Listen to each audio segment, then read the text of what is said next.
баягы мындай башты айлантып катар эмелерди коюп эметкенден туура эмес басып алдым. Бирок мен 2 жолу трибунага чыгып, ортоңку трибунадан 2 жолу депутаттардын баарын чакырдым, что тиги казинонун болгонуна добуш бербөөсүн суранып, депутаттардан 2 жолу чыгып, баягы оюмду айттым.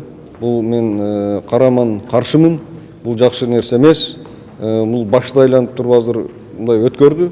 Ошондуктан мен бул нерсеге каршымын. Бул нерсе болбош керек.